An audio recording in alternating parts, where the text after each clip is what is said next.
notre table ronde.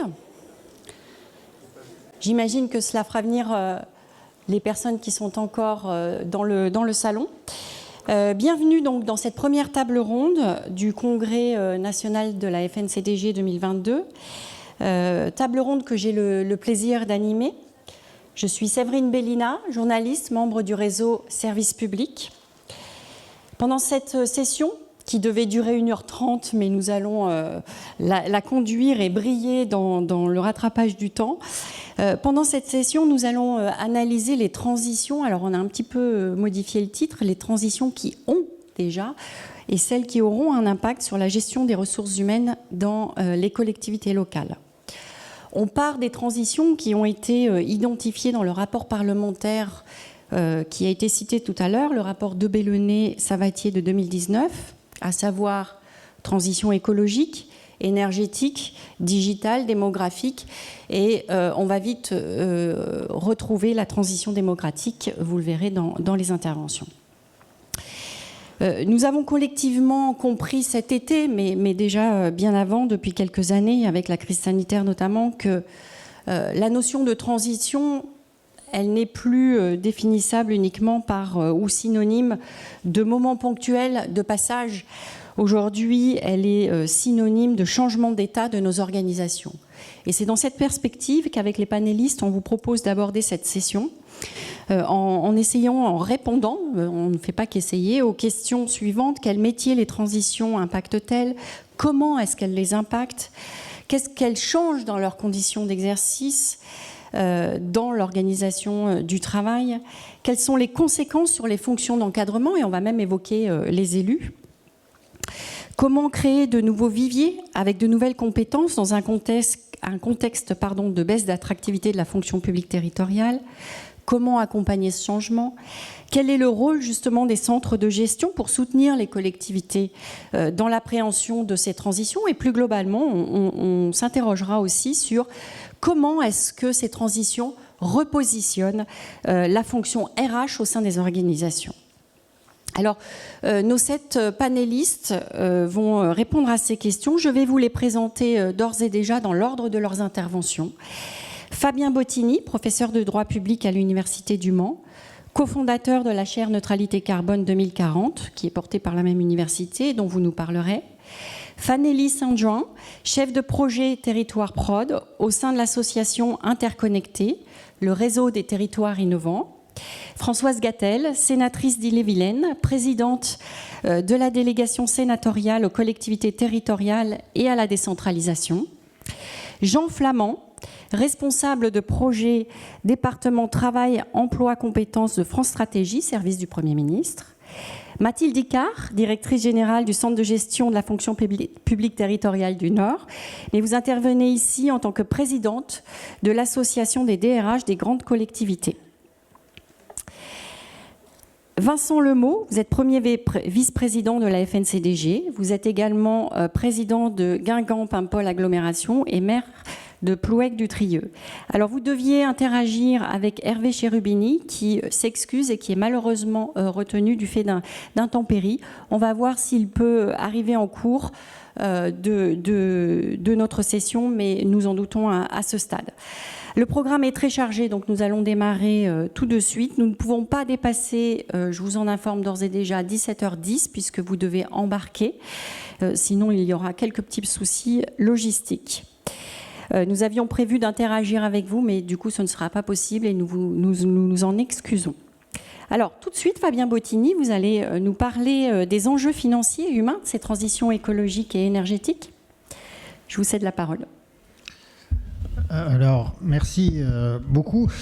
Juste 5 secondes rapides pour remercier les organisateurs, la fédération pour son invitation. J'étais déjà venu il y a quelques années et c'est avec un grand plaisir que je reviens pour donc essayer de résoudre avec vous cette équation à X inconnu qui est posée par les différentes transitions qui s'annoncent, à commencer par la question de la transition normative qui peut finalement se résumer de la façon suivante. Faut-il un nouvel acte l'impact de la décentralisation. Bon, clairement, la réponse est oui, parce que les administrations locales sont en première ligne face à toutes ces transitions, ce qui veut dire que, il ne faut pas l'oublier, les élus qui sont à portée d'engueulade sont particulièrement exposés aux fortes attentes des administrés, et on peut penser aussi que les agents, eux, étant à portée d'engueulade des élus, par ricochet, ils ont aussi intérêt à s'emparer de toutes ces questions. Mais quels sont les leviers pour pouvoir répondre à ces attentes et à ces défis ?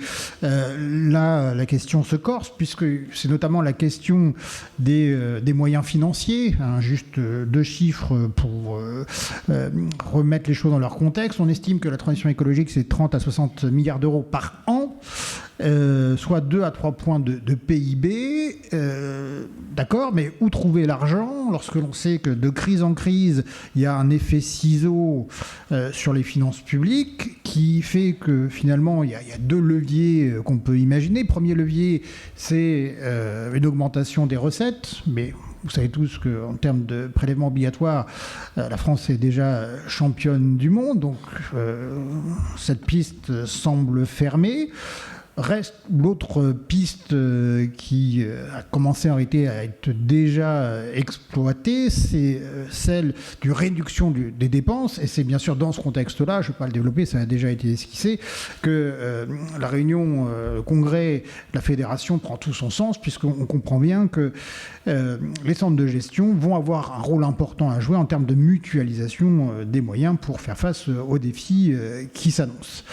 Alors, une fois qu'on a dit ça, la question se pose plus précisément du point de vue RH de savoir comment est-ce qu'on peut préparer les agents à ces transitions, sachant que si on élargit un peu la focale, on peut dire qu'il faut s'attendre dans les années à venir à une espèce de redéploiement entre le laisser-faire, le faire par l'administration et le faire faire.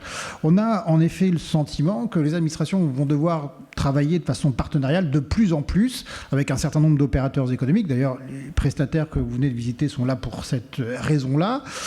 Ça, c'est connu, mais on a l'impression aussi que les administrations locales vont devoir de plus en plus s'appuyer sur une forme un peu plus originale de faire, qui est ce qu'on appelle la crowdsourcing, c'est-à-dire l'externalisation vers la foule, c'est-à-dire le fait de mobiliser davantage l'intelligence et la force de travail des administrés, un peu comme on le fait déjà aujourd'hui avec le tri sélectif. Donc le tri sélectif, de ce point de vue-là, c'est peut-être une piste sérieuse d'évolution, mais qui, par ricochet, pose la question de savoir quelles sont les missions qui vont être celles des agents dans les années à venir, ce qui pose la question de savoir comment le répertoire des métiers va évoluer, comment les futurs agents vont être recrutés, comment est-ce qu'ils vont être formés au titre de la formation initiale ou continue. Et c'est là, normalement, que je monte ma diapositive, qui va apparaître sous vos yeux dans quelques instants. Voilà, elle est là.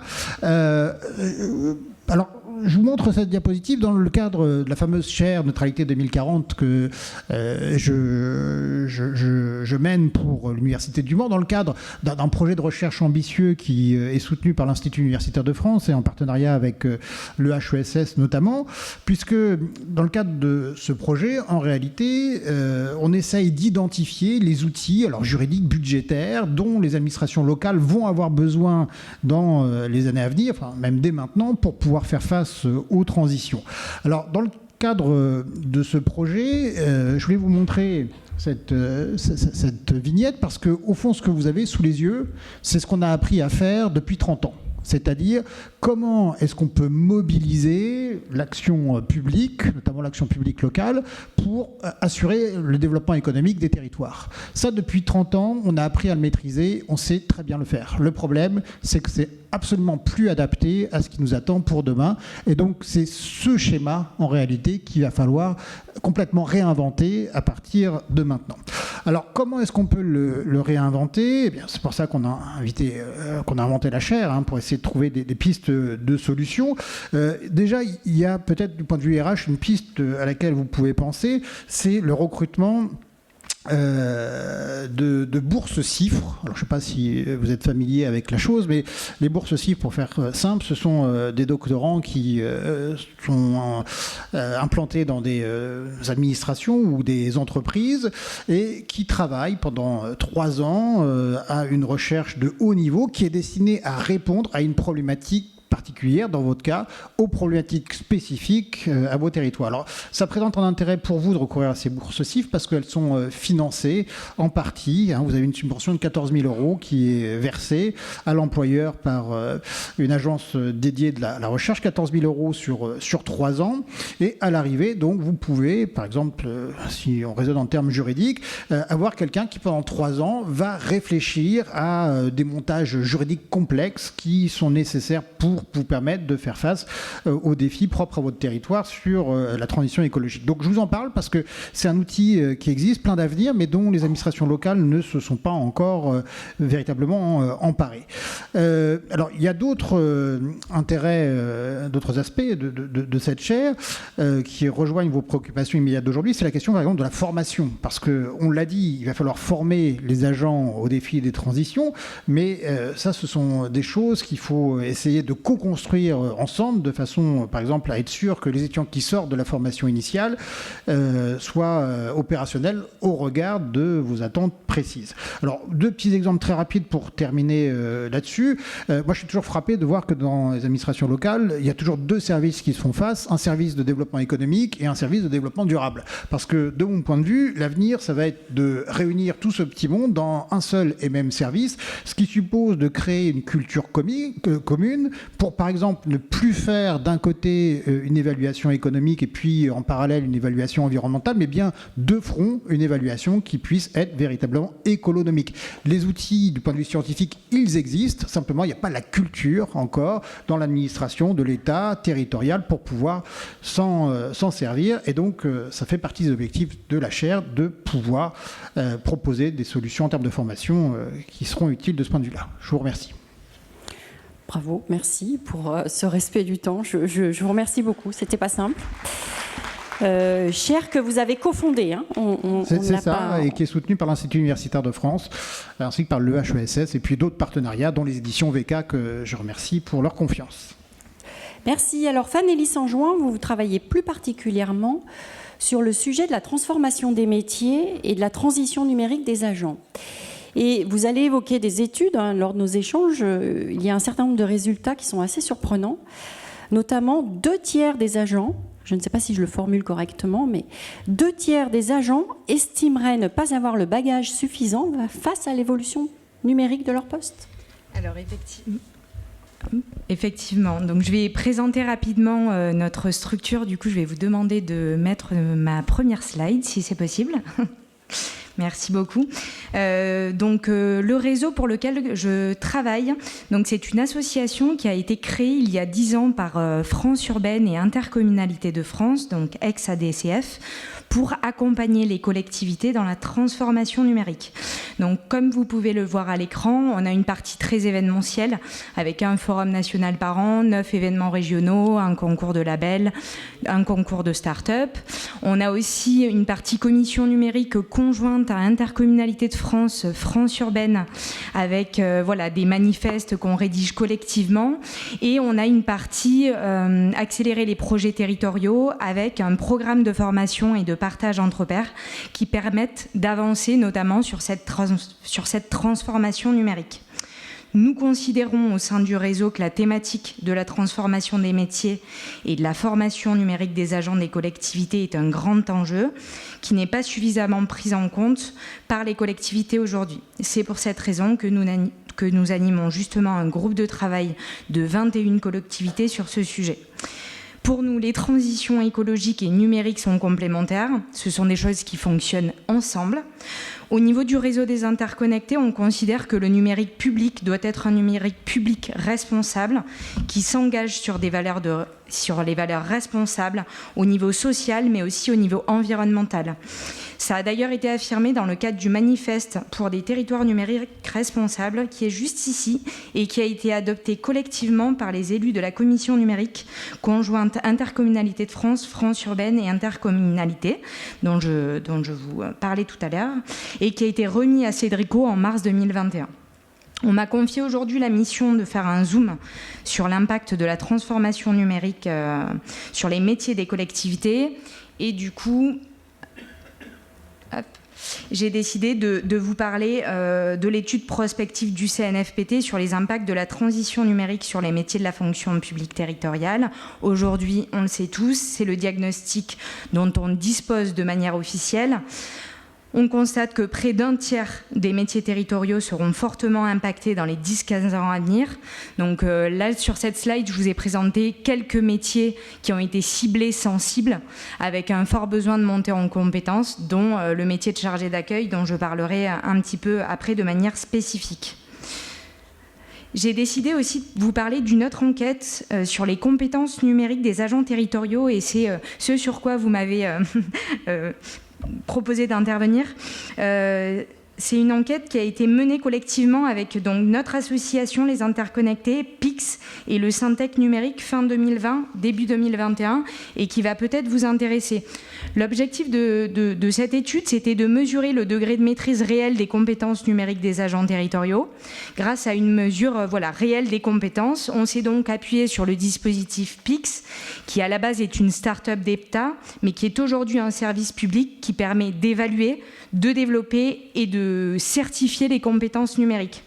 Et on se rend compte sur un échantillon de 1337 répondants que effectivement 2/3 des participants n'ont pas le bagage suffisant pour être en maîtrise sur l'ensemble des situations professionnelles pouvant être vécues sur un poste intégrant ou pouvant avoir une dimension numérique. Donc c'est quand même important aujourd'hui de le souligner.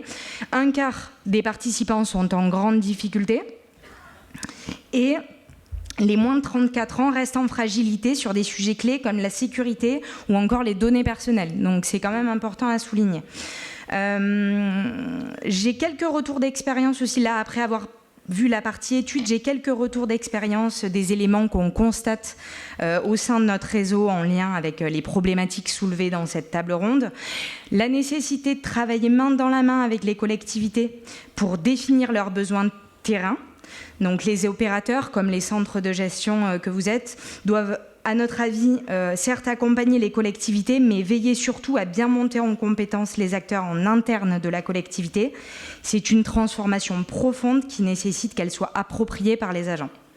Ce qui ressort dans les projets aussi et qui fonctionne assez bien dans les collectivités quand on échange avec eux, c'est que la DRH, la DSI et les directions métiers travaillent main dans la main pour que ces enjeux de transformation soient compris et que le programme de travail puisse s'adapter dans les pratiques à faire de la pédagogie. Cela impacte, je vais pas vous apprendre quelque chose, mais cela impacte en profondeur le fonctionnement des organisations en interne. Par exemple, exemple concret, la dématérialisation des congés payés. Tous les agents de la collectivité doivent avoir un accès à un ordinateur, savoir utiliser un mail.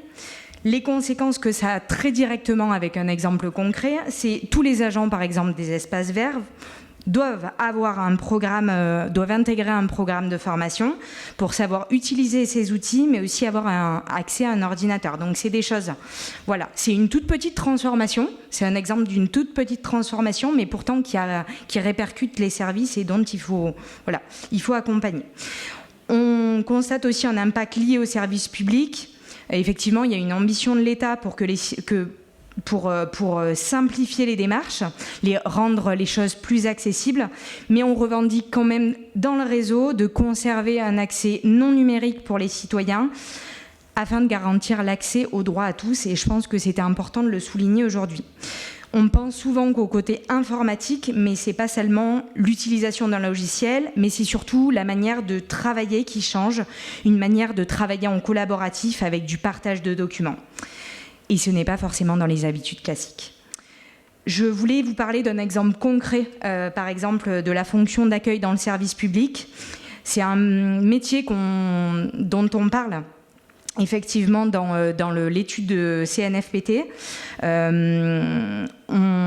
Avant, on demandait à l'agent d'accueil de prendre un ticket, d'orienter vers un service. Aujourd'hui, on lui demande plus que ça. On lui demande de répondre à toute une série de questions, de pouvoir consulter les réponses sur un ordinateur lui-même, d'aller chercher lui-même de l'information de premier niveau, d'orienter la personne et parfois même de faire à la place d'eux. Donc maintenant, il y a un niveau de complexité qui est quand même hyper important, donc il faut les accompagner dans ce changement.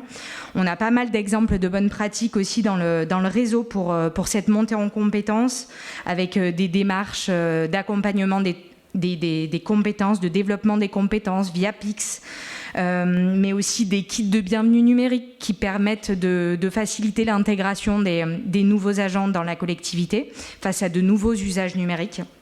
Voilà. Et je voulais conclure sur la notion qui a été abordée tout à l'heure de contexte de baisse d'attractivité. Alors, nous, aujourd'hui, effectivement, on constate que c'est plus difficile de recruter sur des postes en concurrence avec le privé, des profils techniques, on est d'accord, mais en tout cas, selon les retours qu'on a dans nos collectivités, ils préfèrent mettre leur focus sur le développement de la masse salariale qui est déjà présente pour éviter de ne laisser personne au bord de la route et d'adapter les compétences de chacun et de monter en compétences pour qu'ils poursuivent cette formation numérique. Merci à tous. Merci. Alors, on vient d'aborder plus particulièrement l'impact du numérique, des transitions numériques, l'impact numérique et financier des transitions sur les collectivités.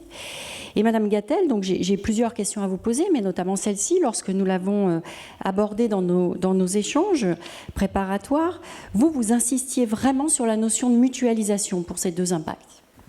Merci beaucoup. Ah, on ne vous entend pas. Est-ce que c'est mieux ? Voilà, parfait. Voilà, il suffit que vous le demandiez. Je voudrais d'abord saluer le président et vous tous qui êtes là et vous remercier au nom de la délégation collectivité, mais comme le président du Sénat l'a fait, de votre action. Très sincèrement, et j'ai eu l'occasion d'en parler récemment, il y a des essentiels dans la société. C'est un mot qu'on a découvert au moment de la crise sanitaire. Et je pense que les essentiels sont parfois trop invisibles. Et dans les essentiels, il y a tous les métiers de la fonction publique territoriale qui font tourner la France au quotidien. Et vous jouez un rôle essentiel pour ces services, mais aussi pour accompagner les élus dans les choses. Et la mutualisation est un mot extrêmement important. Et je crois que c'est l'ADN des centres de gestion qui permettent des mutualisations et qui donnent de l'expertise. Parce que je crois que ce à quoi nous sommes confrontés tous, et vous particulièrement, et nos collectivités, c'est une transformation.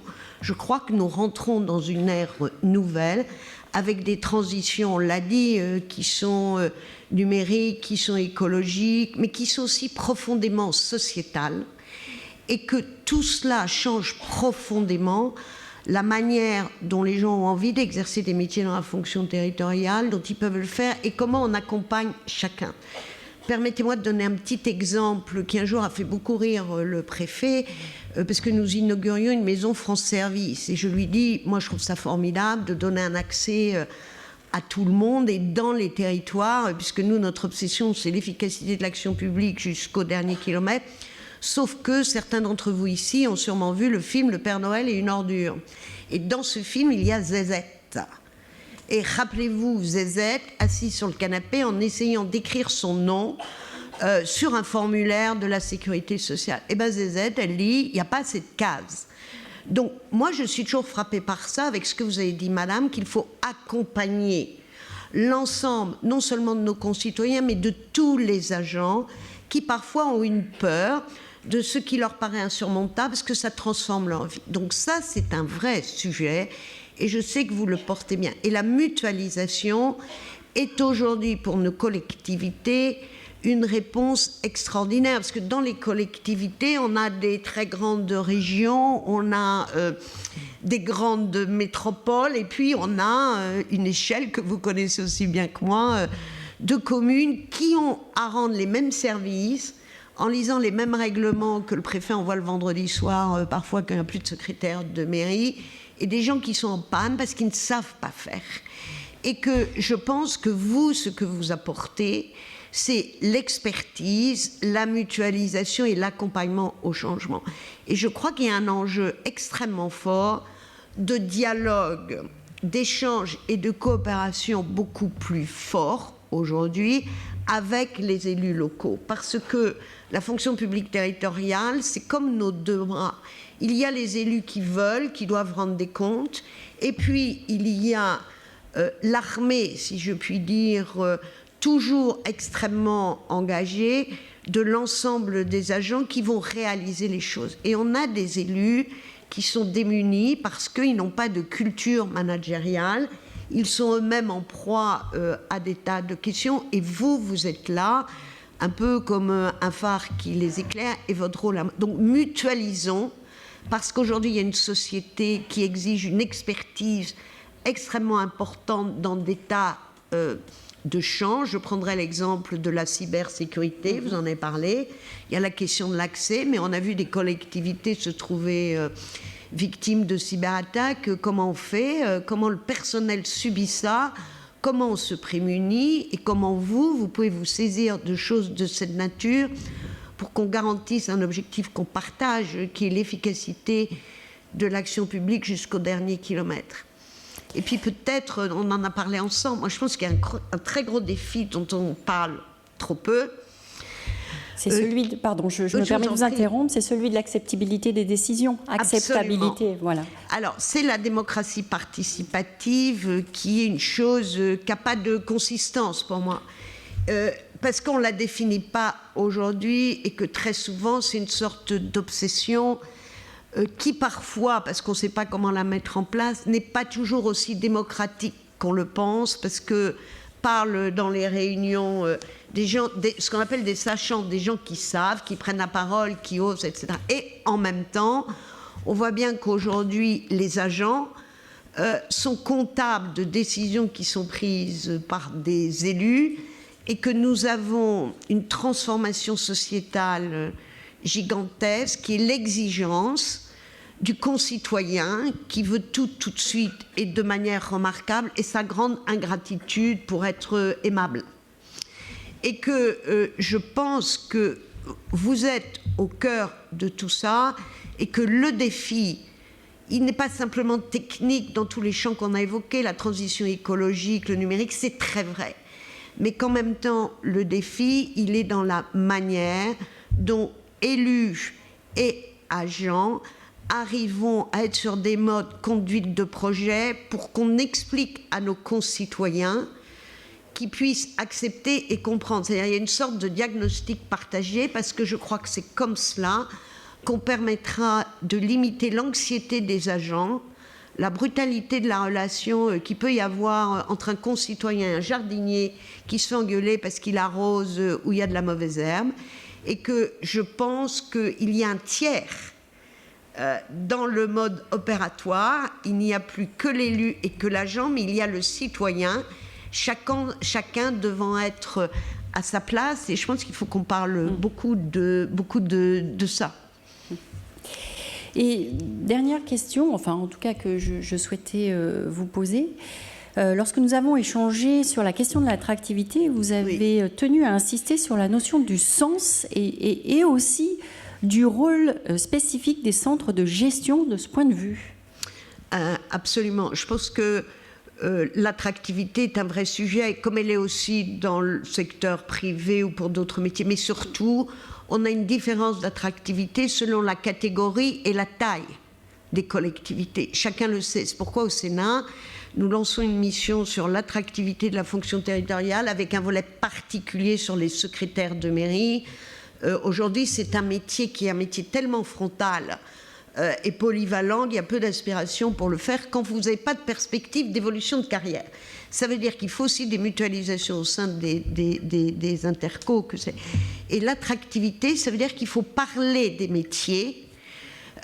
Il faut que les gens connaissent les métiers. Quand vous avez dans des collectivités quelqu'un qui est responsable de la sécurité informatique, quelqu'un qui est responsable du grande transition écologique, c'est des métiers absolument géniaux. La notion de sens, les uns et les autres, on y croit, mais moi, je pense que c'est pas comme ça qu'on va accrocher des gens. Je pense qu'il faut que les jeunes connaissent nos métiers. Je vois dans beaucoup de collectivités des dispositifs argent de poche. Des jeunes de 16 à 18 ans qui viennent travailler, enfin faire des petites missions de 24 heures, qui découvrent soudainement les métiers, qui sont passionnants et qui n'ont plus de respect. Je pense à l'engagement en matière d'apprentissage. Je pense aux formations que certains centres de gestion ont mis en place avec des universités pour permettre à des étudiants qui parfois sont en errance professionnelle de travailler, de découvrir et d'être accompagnés. Et je pense qu'il faut que ces métiers essentiels soient rendus visibles et que le citoyen il se rende compte de l'importance de ce qu'est une fonction de jardinier, de fonction de quelqu'un qui travaille dans un EHPAD ou qui accueille une personne pour l'aider à accomplir une formalité. Donc moi je pense qu'il faut inventer des choses assez simples, ce que vous faites, mais il faut faire œuvre de pédagogie. Au travers des conseils municipaux de jeunes, il y a aussi des découvertes de métiers qui sont importants. Je pense que c'est un long travail. Il faut une solidarité entre collectivités, j'en terminerai là, parce que pour avoir été longtemps maire, présidente d'Interco et d'association de maires départementales, je vois comment assez naturellement, les jeunes qui rentrent dans la fonction territoriale, ils sont tentés par des grandes structures où il y a des évolutions de carrière, il y a plus d'expertise, donc on est moins seul. On est moins en relation directe avec l'élu et qu'en même temps, je pense qu'il doit y avoir de l'entraide, de la solidarité entre les collectivités, qu'il y a des mutualisations avec les intercos, peuvent aussi mettre à disposition des compétences ou apporter des compétences. Je donne un exemple très simple, on l'a fait dans la loi. Le policier municipal, qui est un vrai sujet dans les petites communes où on a besoin de quelqu'un, voilà. Eh bien, l'interco peut être le porteur des contrats et ces personnels sont mis à disposition sur des temps particuliers des communes et sous l'autorité du maire. Et les centres de gestion, vous avez vraiment... enfin, c'est vous qui aiderez les collectivités à se positionner dans ce qui est une transformation, moi je pense, à 360 degrés, mais il faut donner envie... au personnel, je pense aux jardiniers, aux ADSEM, au personnel dans les cantines, envie de faire ce voyage et qui ne se sentent pas à l'écart de ces évolutions et un peu paumés parce qu'ils n'utilisent pas l'informatique. Et les outils sont faits pour libérer les hommes. Hein. Ça, c'est un discours un peu soviétique qui a été tenu. Mais moi, je ne suis pas soviétique, mais je crois que l'outil, il aide, il permet de faire autre chose. Et qu'en même temps, aujourd'hui, on n'a plus que jamais besoin d'un accompagnement humain, y compris des élus et y compris des personnels. Parce qu'on ne peut laisser personne au bout de la route, sinon les dégâts seront très importants et un peu dramatiques. Merci Madame la sénatrice. Nous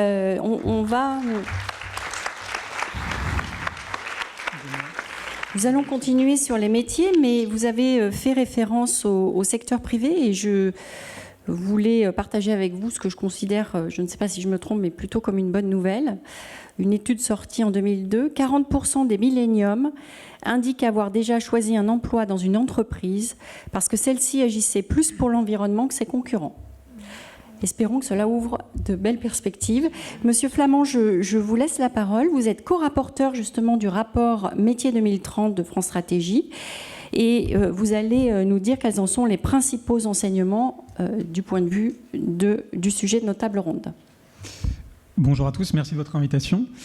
Donc je vais essayer effectivement d'ouvrir un peu les perspectives en vous présentant donc les principaux enseignements de cet exercice de prospective des métiers et des qualifications qui a été réalisé par France Stratégie et la DARES, qui est le service statistique du ministère du Travail. Donc avant de vous présenter les principaux résultats et faire un focus à la fin sur la fonction publique territoriale, je vais dans un premier temps vous expliquer un peu la démarche globale de l'exercice qu'on cherche à faire en fait tout simplement. Donc c'est assez simple puisque l'idée en fait c'est d'essayer de mettre en regard les besoins de recrutement.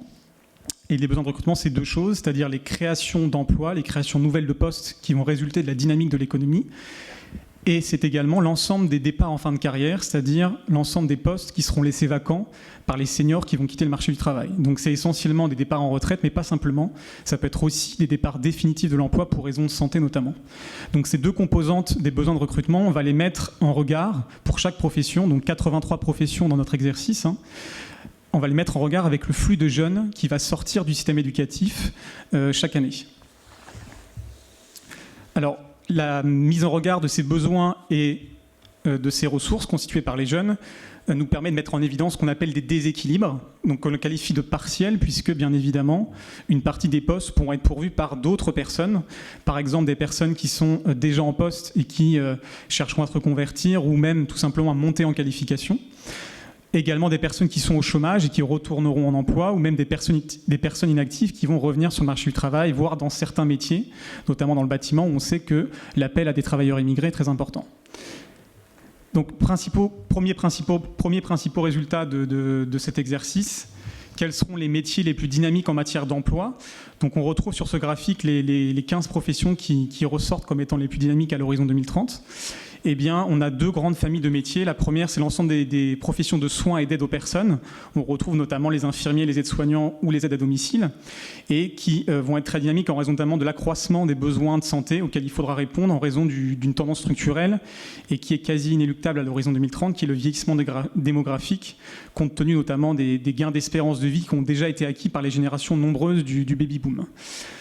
Deuxième type de famille très dynamique également, et là c'est une tendance structurelle aussi, c'est ce qui traduit la poursuite de la montée en qualification des emplois, qui est très favorable aux diplômés du supérieur, c'est l'ensemble des professions de cadres et d'ingénieurs du privé, avec cet exemple emblématique, celui des ingénieurs informatiques, qui est le métier qui a créé le plus d'emplois en 30 ans, et qui devrait, à l'horizon 2030, le rester. Donc, comme je disais tout à l'heure, pour avoir une vision complète des besoins de recrutement, il faut y ajouter les départs en fin de carrière, donc tous les postes qui seront laissés vacants par les seniors. Donc, on estime qu'à l'horizon 2030, on aura environ 800 000 postes qui seront à pourvoir chaque année. Et sur ces 800 000 postes, 9 sur 10 vont justement découler de ces départs en fin de carrière. Donc, on voit tout de suite que la dynamique démographique, la démographie va être prépondérante dans l'évolution des besoins de recrutement. Et donc, on voit sur ce graphique les 15 métiers pour lesquels on anticipe les besoins de recrutement les plus élevés à l'horizon 2030. On voit tout de suite que la hiérarchie des métiers est très différente du graphique précédent, puisque parmi les 3 principaux métiers que l'on retrouve, même les 4 principaux métiers que l'on retrouve en tête, on a effectivement les agents d'entretien, les enseignants ou les conducteurs de véhicules qui n'ont pas une dynamique d'emploi très favorable ou très importante, mais qui en revanche sont d'importants départs en fin de carrière qui va nécessiter effectivement de renouveler ces postes. Alors, ces besoins de recrutement seront pourvus en partie par les jeunes qui vont sortir du système éducatif, ce qu'on appelle et s'insérer dans l'emploi, c'est ce qu'on appelle les jeunes débutants.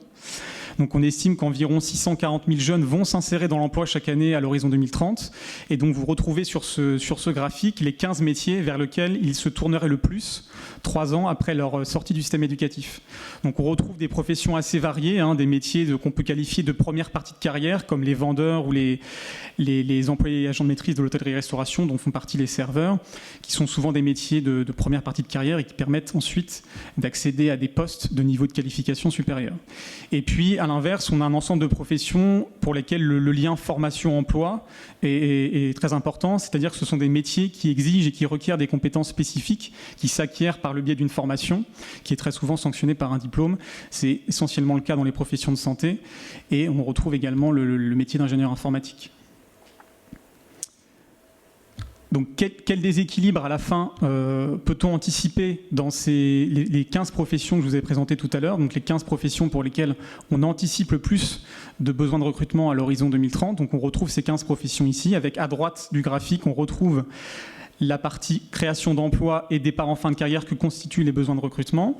Et on met en regard de ces besoins les flux de jeunes débutants qui vont s'insérer dans ces professions à l'horizon 2030. C'est la partie rouge de l'histogramme. Et donc, la confrontation entre la partie droite et la partie gauche nous permet de mettre en évidence des déséquilibres qui sont matérialisés ici par un petit losange gris.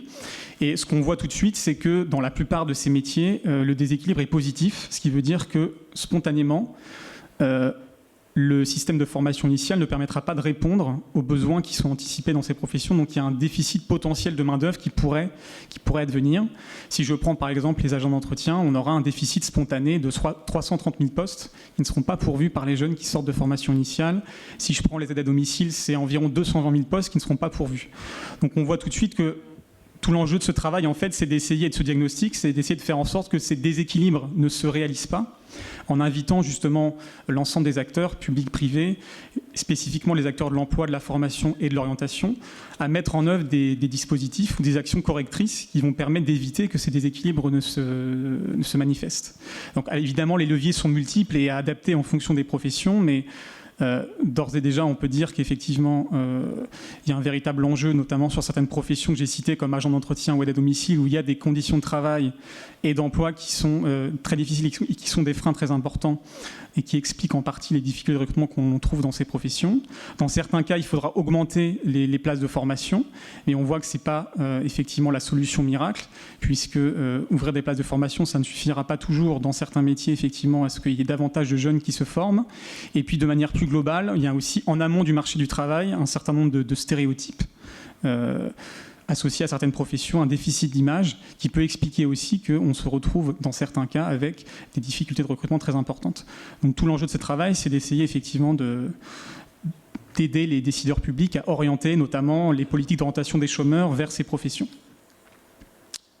Donc je vais terminer mon intervention avec un dernier focus du coup sur les métiers de la fonction publique territoriale. Donc on retrouve ce même concept de déséquilibre que je viens de vous présenter, cette fois-ci où j'ai essayé d'identifier quels étaient les métiers qui étaient spécifiques ou en tout cas surreprésentés au sein de la fonction publique territoriale, avec cette limite que les nomenclatures statistiques actuelles ne permettent pas toujours en fait d'identifier certains métiers qui sont souvent regroupés en fonction de leur grade A, B, C. C'est le cas sur le graphique, hein, vous en trouvez quelques-uns, sans que l'on puisse définir précisément quelle est leur fonction, est-ce qu'ils exercent des fonctions de ressources humaines ou de comptabilité par exemple. Mais pour autant, on a un certain nombre de métiers qu'on arrive à identifier assez bien, et donc on retrouve ici ces 17 professions qui ressortent comme étant spécifiques, et on voit que sur les 7 premiers, donc ils sont classés en fonction de leur déséquilibre anticipé à l'horizon 2030, hein, et on voit que les 7 premières professions, pour les 7 premières professions, on anticipe qu'effectivement les besoins de recrutement ne seront pas spontanément pourvus par les jeunes qui vont sortir du système éducatif. Et si on met en regard ce déséquilibre avec le niveau de tension et de difficulté de recrutement actuel observé, on voit que ces 7 professions ont très largement des tensions fortes, voire très fortes. Et donc, il y a un véritable enjeu, effectivement, en particulier qui concerne évidemment l'ensemble des secteurs d'activité, que ce soit la fonction publique de manière générale ou les employeurs privés, mais il y a un véritable enjeu, notamment depuis un an, avec ce retour en force de la question des difficultés de recrutement. Il y a un véritable enjeu, avec peut-être des freins spécifiques qu'on peut mettre en évidence concernant la fonction publique territoriale notamment. Ça a déjà été soulevé, la question effectivement de la rémunération qui est concurrencée par le secteur privé, et puis la question aussi de l'accès et des modalités d'accès à ces métiers, notamment à travers les concours, puisqu'on voit que depuis plusieurs années, il y a une baisse tendancielle du nombre de candidats aussi au concours de la fonction publique. Donc on voit là un certain nombre effectivement de leviers potentiels et de ressorts sur lesquels peut-être appuyer pour faire en sorte que les déséquilibres et les difficultés de recrutement qu'on observe aujourd'hui dans ces professions ne se réalisent pas et soient davantage effectivement en adéquation avec les aspirations des jeunes générations et de leurs attentes. D'autant que l'un des atouts importants, effectivement, et ça a été dit, des métiers de la fonction publique au sens large, c'est effectivement leur utilité directe. Et cette question du sens et de l'utilité, elle est prépondérante, notamment dans les attentes des jeunes générations qui s'insèrent sur le marché du travail. Voilà, j'en ai terminé. Merci. Je vous laisse. Je signale, parce que vous me l'avez indiqué, qu'il est prévu d'ici quelques mois une déclinaison territoriale du rapport. sur 13 régions, c'est ça ? Exactement. Alors, pour aller encore plus loin dans cette appropriation de cet exercice, qui est un peu quand même complexe, donc j'ai été très vite là, mais vous retrouverez le rapport sur le site de France Stratégie. Mais on va effectivement, d'ici la fin d'année, essayer de publier une déclinaison régionale de ce travail. Merci. Voilà. Merci. On passe à un autre rapport avec Mathilde Icard. En janvier 2022, vous avez commis avec les deux autres membres de la mission sur l'attractivité de l'emploi territorial, à savoir Corinne Desforges, inspectrice générale de l'administration, et Philippe Laurent, président du Conseil supérieur de la fonction publique territoriale, un rapport intitulé « L'attractivité dans la fonction publique territoriale ». Alors, à l'issue de cette mission, de ces travaux, de ces réflexions, de ces rencontres, puisque vous allez nous expliquer comment ça s'est passé, quelles sont vos analyses sur les liens entre cette question de l'attractivité de la fonction publique territoriale et l'impact RH des transitions dont nous parlons ? Merci Séverine, je mets le chrono parce que j'ai l'impression que... Voilà. Hein. Non, tout va bien. Tout va bien. On est bien 10 minutes, j'ai droit à mes 10 minutes. Il y a déjà 6 secondes qui sont passées. Merci au président Iriart de m'avoir invité à participer à cette table ronde en ma modeste qualité de fonctionnaire territorial. Et je suis d'autant plus touchée que c'est dans cette ville que j'ai rédigé pendant les vacances de Noël, enfermée pendant 2 semaines, le rapport, puisque évidemment, ce rapport, je l'ai fait sur mon temps personnel. Je dis ça parce qu'il y a des petits bruits qui ont circulé, comme quoi j'avais été payée par la ministre ou des choses comme ça. En fait, pas du tout. Évidemment, j'aurais refusé tout ça, comme ce n'était pas non plus sur mon temps de travail. Voilà pour les 43 secondes d'explication. Alors, vous faites le lien entre l'enjeu des transitions. Au départ, vous parliez des transitions écologiques, numériques. C'est aussi pour ça qu'il y a eu ce focus avec les interconnectés et le manque d'attractivité. Vous avez tout à fait raison. C'est un sujet qui est revenu dans le cadre des auditions qui ont été conduites au travers de cette mission sur l'attractivité de la fonction publique territoriale. Les premiers métiers qui étaient cités portaient justement sur ces 2 champs, quelle que soit la taille des collectivités. Alors évidemment, selon la taille, les enjeux sont différents. Pour une petite collectivité, l'enjeu, ça va surtout être de trouver les ressources, les appuis extérieurs aussi via le champ des intercommunalités, et puis également, bien sûr, d'avoir un niveau minimum de base, par exemple pour le secrétaire ou la secrétaire de mairie. J'ai fait le petit exercice la semaine dernière. La semaine dernière, il y avait 10% des offres d'emploi qui concernent, sur place de l'emploi public dans la fonction publique territoriale, le champ du numérique et des transitions écologiques. Donc 10%. Est-ce que ces 10%-là, ces offres-là vont être pourvues ? Alors, en plus, à entendre l'excellente étude de France Stratégie, que je recommande, non. À lire aussi les travaux du panorama de l'emploi de la Fédération et de l'association, non également. Alors, comment faire pour attirer notamment sur ces secteurs.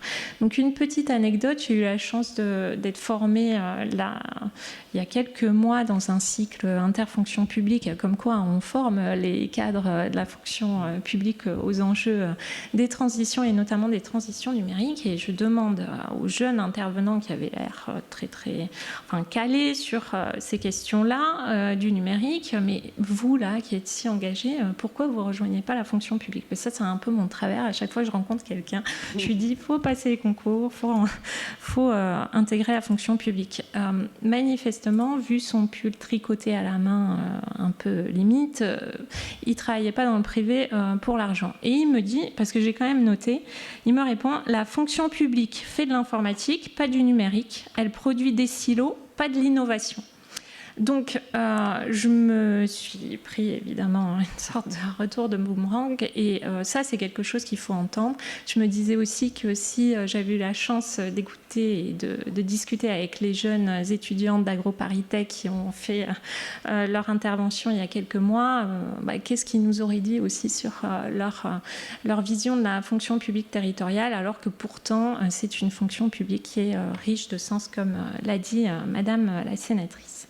Alors, où sont justement les jeunes ?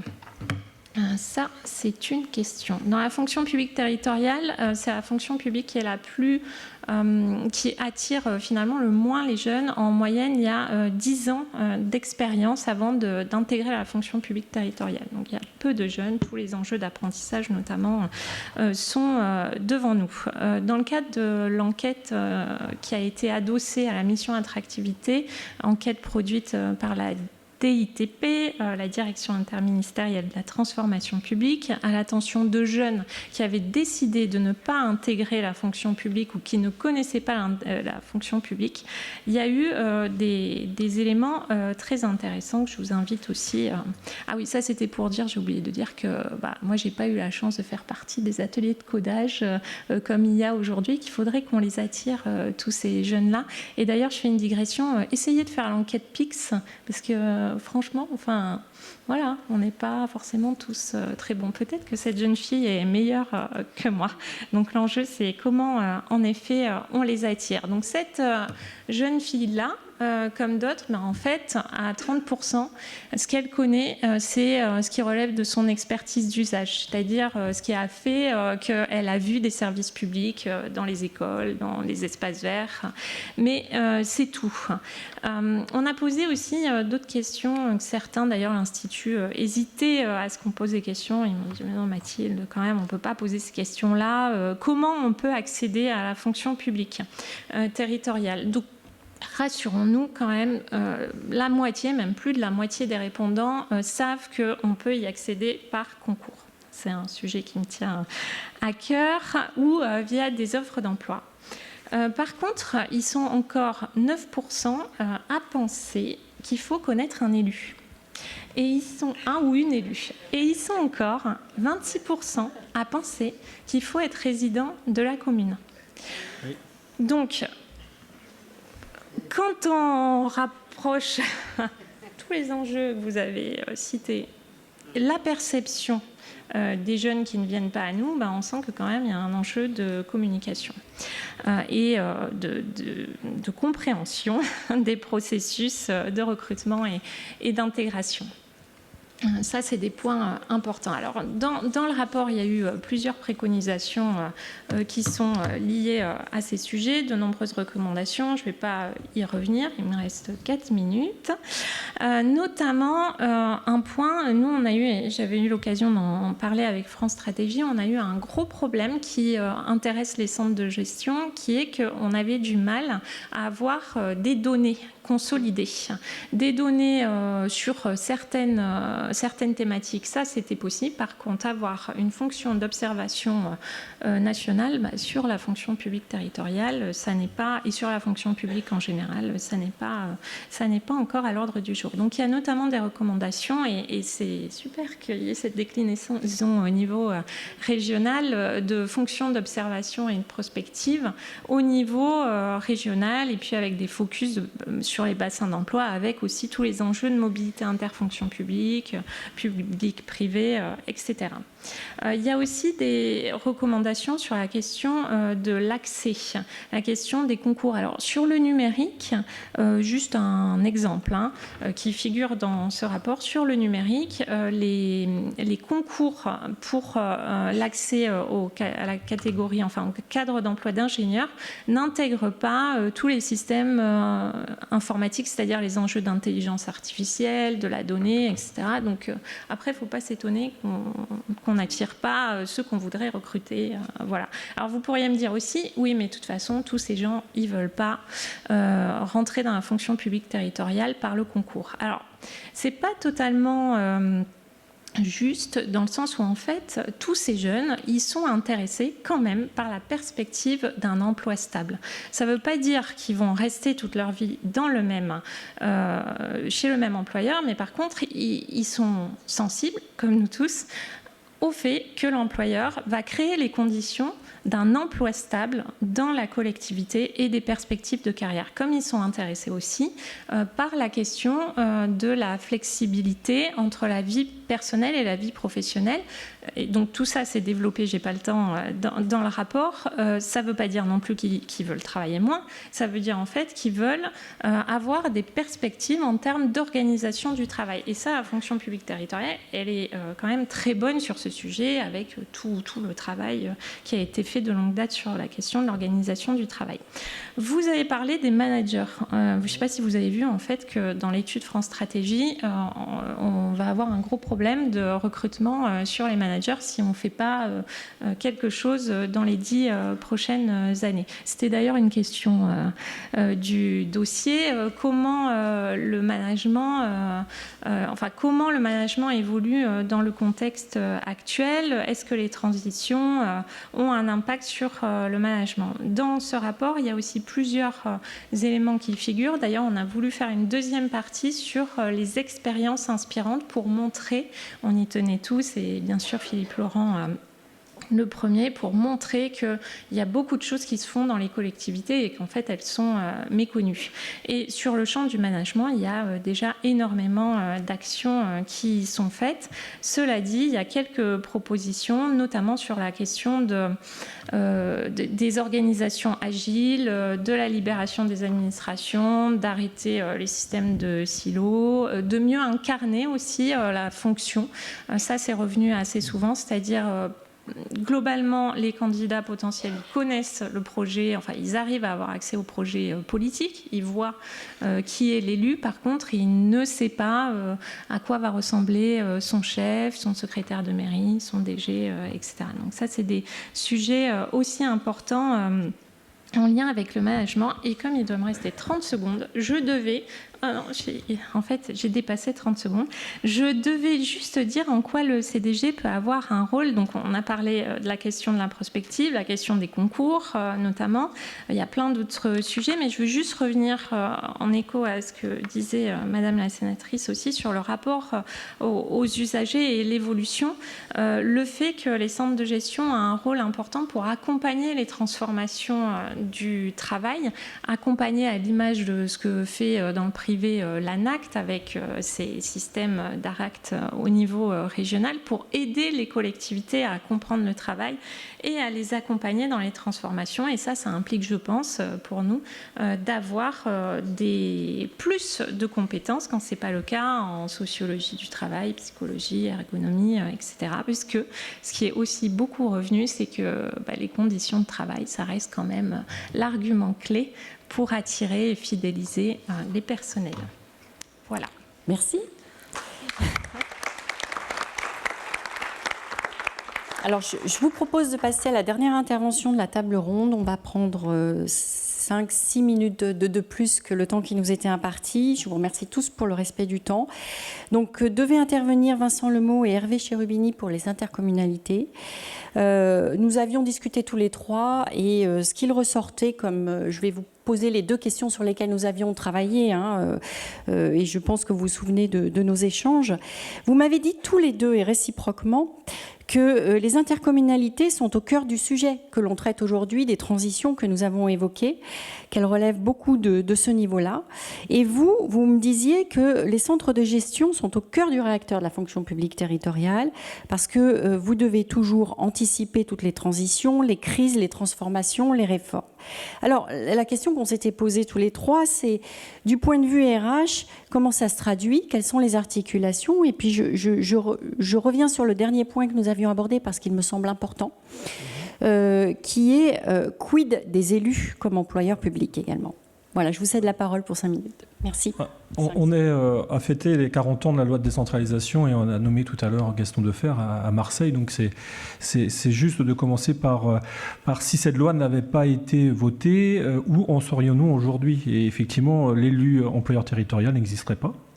Et nous aurions des préfets et des super directeurs territoriaux émanant de la concentration de l'État qui agiraient sans doute avec rapidité, ne voulons pas dire efficacité ou efficience, avec rapidité dans les territoires de France. Et est-ce que notre démographie française irait mieux? On pourrait du coup écrire un scénario tout autre qui pourrait faire l'objet d'un film, pourquoi pas, si tant est nous pouvions ainsi intéresser un scénariste. Mais c'est fondamental ce que je viens de dire, parce que cet acte de décentralisation a donné la confiance républicaine aux élus de la République. Jusqu'alors, ils étaient considérés comme des notables, et ils sont devenus des responsables. Et par ce fait immédiat, puisque les lois ensuite du statut sont arrivées très vite, on leur a octroyé les moyens d'agir et d'intervenir. C'est-à-dire, grâce au statut du fonctionnaire territorial, les élus locaux ont pu ainsi exercer leurs prérogatives et ainsi mettre en place des politiques publiques. Et faire de l'action publique, c'est le terme que je reprends souvent, les élus sont là pour faire de l'action publique. On n'est pas là pour amuser effectivement un ensemble d'acteurs. On est là pour concrétiser des engagements pris devant des électeurs et des électrices à l'occasion d'élections et de moments démocratiques qui sont importants. Donc cette fonction d'acteur public, de producteur d'action publique, emporte une responsabilité extraordinaire. C'est celle il y a une quarantaine d'années, on disait de commander des équipes. Et aujourd'hui, vous le disiez à l'instant, de manager des équipes. Et toute la différence, elle est là, dans le terme. À l'époque, je suis fils de fonctionnaire territorial, mon père était responsable d'un service technique, où je suis maire dans la commune où je suis maire aujourd'hui. Donc ça a de l'avenir, un enfant d'employé communal dans une commune, en tout cas lorsqu'il s'agit de prendre des fonctions électives. On comprend effectivement aisément aujourd'hui que les choses ont changé. Commander, la parole de l'élu n'était pas remise en cause forcément.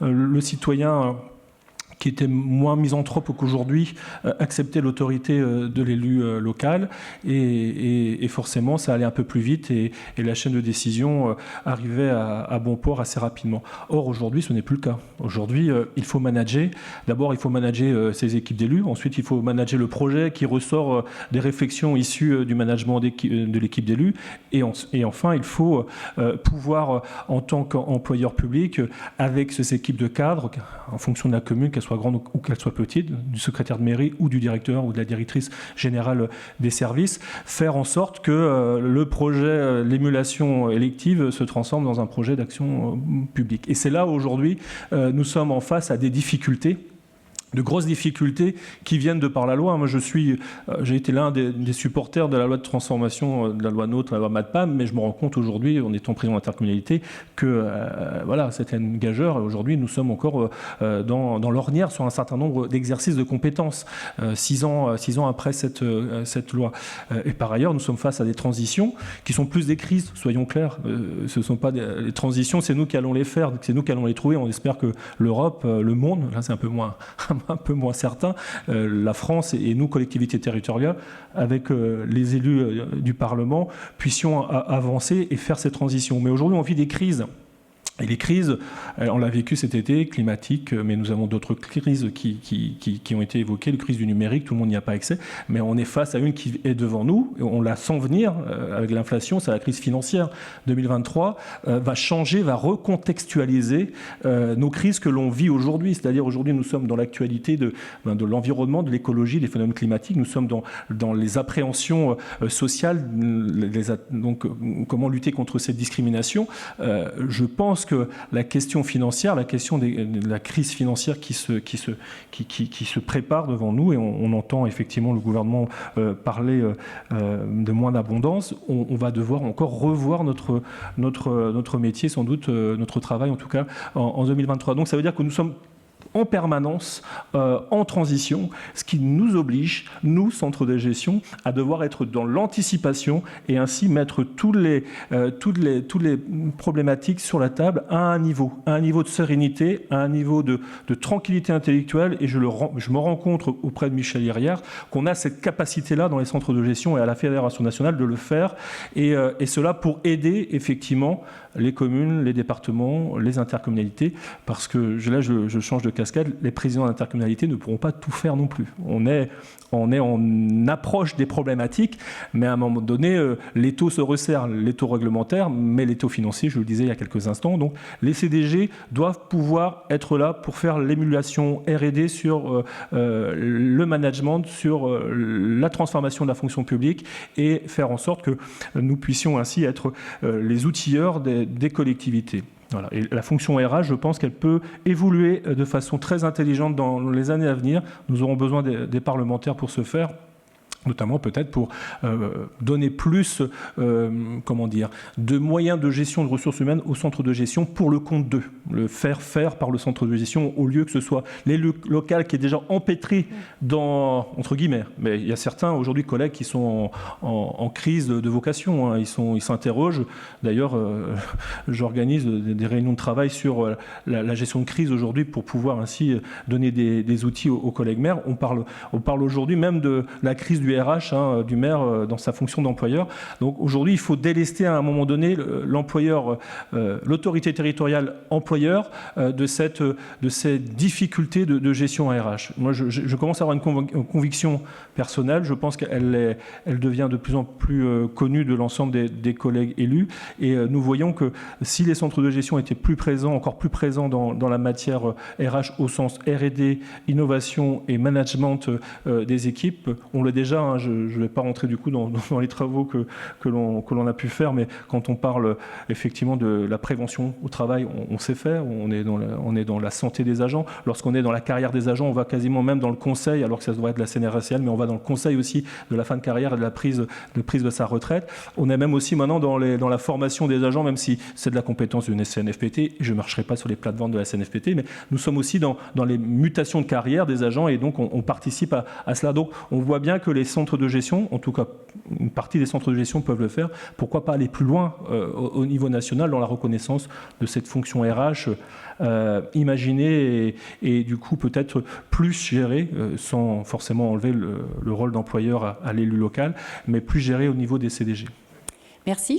Je vous propose de conclure cette table ronde sur ces derniers mots qui ouvrent de belles perspectives. Des RH comme chef d'orchestre de toutes ces transitions, la mise en œuvre de ces transitions et du changement organisationnel que je mentionnais en début de cette table ronde. Je tiens sincèrement à vous remercier, à remercier nos 7 panélistes qui ont vraiment relevé le défi de tenir dans les temps qui nous étaient impartis. Vraiment, je sais que ça vous a demandé beaucoup d'efforts parce que vous aviez beaucoup de choses à dire et je vous en remercie sincèrement parce que vous m'avez énormément facilité la tâche. Je vous remercie vous parce que vous avez été également très attentif à une heure qui commence à devenir tardive. On s'excuse collectivement parce qu'on avait anticipé de pouvoir échanger avec vous, mais nous ne le pouvons pas parce que sinon vous ne pourrez pas faire cette visite des calanques. Je ne sais pas si elle a lieu. J'imagine que les échanges pourront se faire ce soir de manière plus informelle. Je tiens à remercier la Fédération nationale des centres de gestion et le centre de gestion du département des Bouches-du-Rhône pour l'organisation de cette table ronde. Et je termine en vous souhaitant une excellente visite ce soir. Au revoir.